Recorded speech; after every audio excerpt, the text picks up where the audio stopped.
At it again, and as I was scrolling through trying to find some different videos to check out, I came across this one.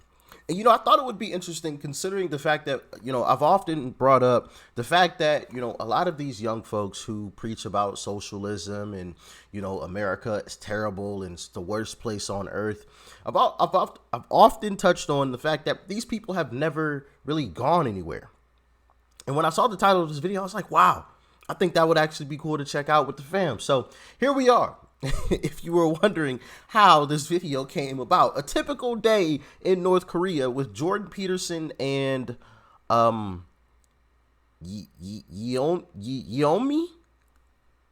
I apologize. I'm sure I butchered that name, but anyway, make sure you guys hit that like button, and if you are not subscribed to the channel, hit that subscribe button as well. It's totally free. All right, join the family. And with all that being said, let's dive in.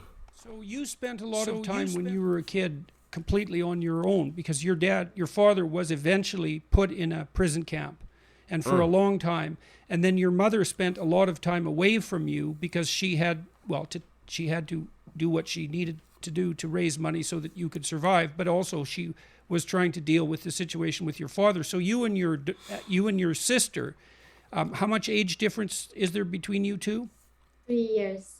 And she's older? Yes, I was 8 years old and she was 11 years old. And you spent a lot of time on your own? Mm-hmm. Months?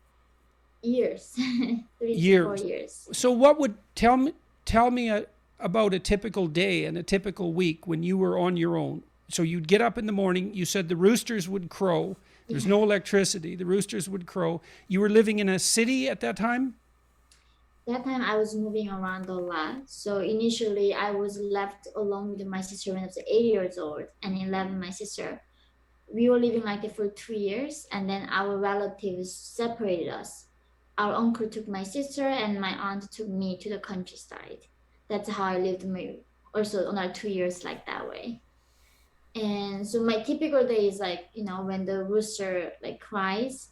In the summertime, usually 5:30 a.m. and the winter time is 7 a.m. They're pretty accurate. So North Korea still cannot afford the clocks. And that's how we follow the, rooster, the timeline. We get up and we go to the mountains and do the daily work. Wow. Couldn't even afford a clock. The roosters are their clock. That is very interesting. Wow. We go. And the regime also assigned the children to raise rabbits at home. And then we skin them and give the skin to the regime so they can make the soldiers' coats with it. So everybody gets assignment with the regime. And also the thing is that they don't even have fertilizer. So they make sure that everybody bring their own bathroom stuff to the school. So tons of them. So even when you're a child, you get tons of assignments from the regime. Every single one of them associate to something and get your assignment and get it done collectively. Yes, well, you said that as a school child, all of your friends, your peers, as well as the adults, were set out all the time to collect dog waste and human waste, and that was actually stolen from toilets because it was valuable. It had to be handed over to the state because that was the only source of fertilizer. Yeah, so even that, Wow.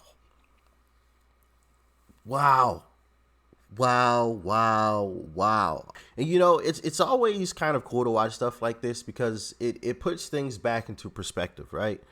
There's a lot of things, especially as Americans, that we take for granted. While things aren't great, especially right now, I think we're still all very blessed. You know what I mean? I mean, just the fact that we woke up this morning and we were able to, take a deep breath, because there's a lot of people who didn't get that opportunity today. And, when you watch videos like this, it really puts things back into perspective and makes you appreciate, not to say that, none of us weren't appreciative of life and everything that's been given to us and everything like that. But sometimes you just kind of forget about that kind of stuff, you know, like it just doesn't come up in your head. You kind of just go about your business and during the day. And listening to this, I mean, wow. Incredible. Anyway. Remember one of my culture shock was when I was seeing the trash cans for the first time in my life. Because there was no trash can in North Korea. We literally had nothing to throw away. And coming to the West, where people are having these trash problems, it's like, where the heck am I? And in North Korea, even your own poop is so valuable that they fight for poop. It's like the war on poop. And if you don't bring the quota, you're gonna be punished by the regime.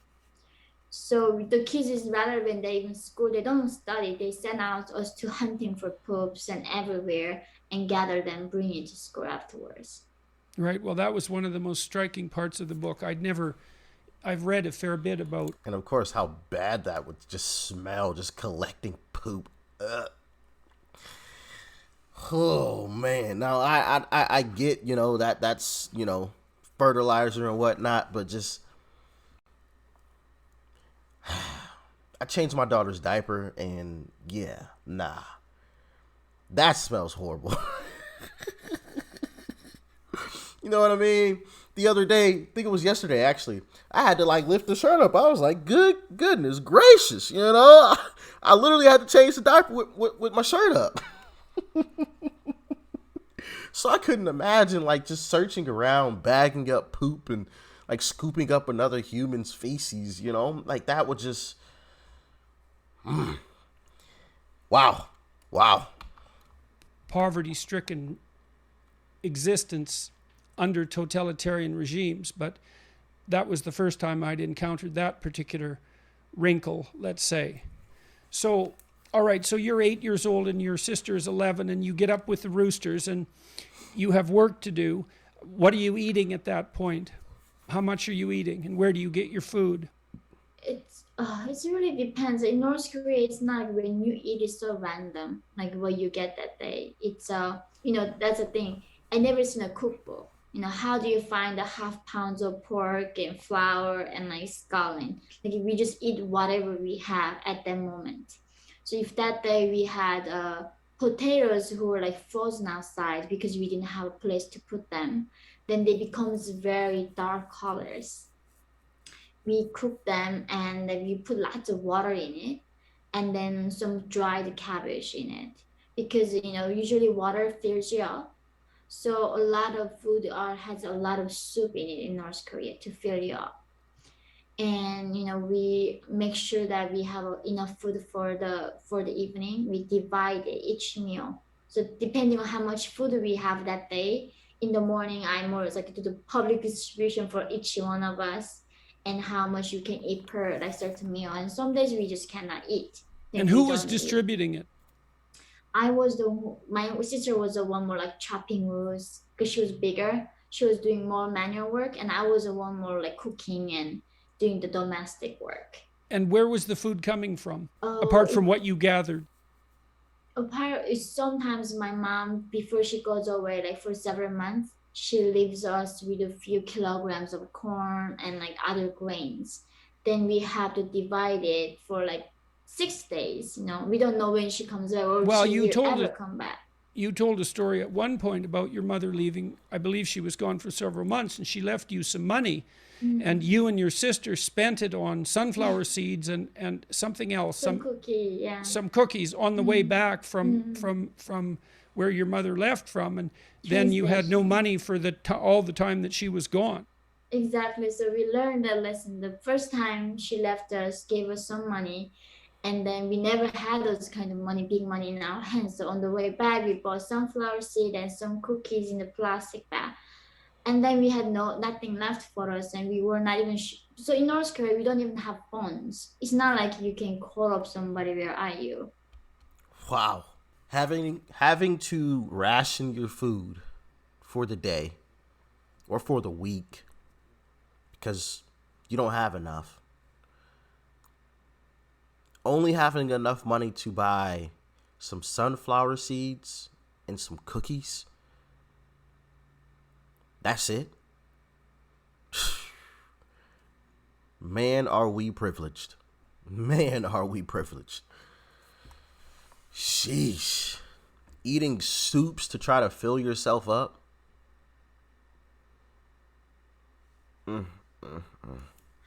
Like a lot of times they go out and they never come back. They might die on a disease or station, like, or accidents. A lot of people never hear back from. So going on a journey in North Korea is like higher chances of you never seeing them again. And so even though mom would say, I will come back, but we never knew she would. And once that happened, the first time we learned the lesson, mom would like leave us few kilograms of grains, then we would divide as much as we could. So we would not run out until she comes back. And you said that all you ever thought about, and your sister as well, was food. And that you dreamed about bread, and you fantasized about bread, and you talked about how much bread you could conceivably eat, and that you were possessed all the time with hunger. I know, I'm like still thinking, as a child, like I never ate till I felt full. So I never knew what was like limits of my own stomach was. I never knew how much should I be fed so I feel like full. So as a young man, I literally thought, if I even eat the mountains of food, I thought I would never feel full. So we would compare how much I can eat more. So my sister said, like, I'm 100, I'm 1,000, then like a mountain and 10 million, and whatever the number, whoever comes up bigger. And that's how we were just like dreaming of it. That was the only thing on your mind. So that's the thing. When people talk about like the civilization, right? It falls when you don't eat. People like become animals. You lose all those dignity. All you're thinking is just food, basic survivor. And that's what my people always dealing with, the basic survivor. Yeah, and you were at that time too, you were seeing death everywhere as a consequence of starvation. That's an interesting statement. When people grow hungry, they become animals. They become savages for that food. We watched the Venezuelan video with Ami Horowitz, and the guy literally said, "I'm hunting for anything that I can possibly find." You know those pets you Americans keep in your homes? Yeah, if I find one of those, I'll catch them and eat them. I hope we never, ever have to get to that point here in America where we're hunting our own pets. That is just absolutely insane. Because, like she said, I mean, when you get hungry and you ain't got anything else to eat, you're going to eat what's available. If that used to be your family pet, then so be it. We see it. That is just absolutely crazy. Man. You were seeing death everywhere as a consequence of starvation. I still remember, like, one day my sister and I walked by near the well. It's like people bring the drinking water. There's a young man, I don't know, like maybe teenager. He lies down and his intestines just comes out of him, and he was still alive. And like, I'm hungry, give me something. But as a young mind, I didn't even feel sorry. That's the thing haunts me the most, is that I feel nothing all my life there. Like, and because every single thing I saw was like that, and now I'm thinking, was I a psychopath? Like, how did I feel nothing about it? But that's, I think, so desensitized North Koreans are. Like, I think if you're in shock, you were in shock all the time. I mean, you said in many of the experiences you had, for example, that you felt like you were outside your body watching. And that's a classic sign of dissociative stress. And you were in a situation like that all the time. All the time. So I don't think that you have to consult your conscience about that. It's in your book itself. There's no shortage of empathy on display. So, and I don't think it's a comment on your character. It's a comment on the absolute horror of the situation that you found yourself in. And obviously you were capable of great loyalty to your family members, and even to some of the people that treated you very, very badly. I mean, the men that you were involved with, in part, once you escaped from North Korea, you had ambivalent relationships with. But I mean, you were able to see their humanity despite the terrible situation that you had been placed in by them. So I don't think there's any issue of you not having the full range of human feelings. It's just you were in situations that were so terrible that no one, fortunately, no one in the West essentially can even imagine being in a situation like that. None of us, to speak of, or a very small minority of us, have ever been hungry forever, let alone for any protracted period of time, and certainly not to the point of chronic malnutrition. Incredible video there, and like I said earlier, it really puts things into perspective.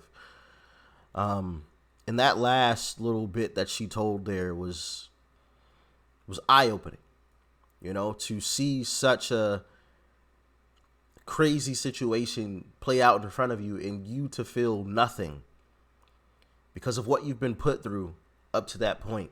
Because obviously if you're seeing trauma and pain on a daily basis and that's just your reality, if you're having an emotional reaction to it every single time, you're not going to survive.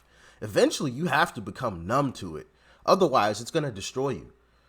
And as humans, we adapt, and she adapted to what her situation was. So she became numb to tragedy. She became numb to seeing any and all of this stuff that any one of us would be like, oh my goodness, we got to help this. You know what I mean? We got to help this guy or this gal. Like we got to do something. Where she was just like, oh, it's just another day. Like she had to have gone through just the worst of the worst to become that numb. You have to. For you to adjust that far, you know what I mean? But I think it's important more people, come out from these different countries and tell their stories. Because us Americans need to hear them. Especially these privileged Americans who think that they want to go to some of these types of governments and say that America is like the worst country on earth. I'm like, you don't know what bad really is. You don't know what bad is. You think being hungry for a few hours is like the worst thing on earth? Try not eating for 2 days. Not because you want to lose some weight or, you have any, issues or whatever the case is, but because you don't have the money and you can't find any food. So if there are any more videos like this, definitely let me know in the comment section below. I definitely want to check them out and, hear people's stories and try to spread that message because, like I said, I think it's important. But anyway, y'all let me know what you thought about this one in the comment section below. Like, share, comment, and of course, hit that subscribe button before you go. Peace and love. I'm out.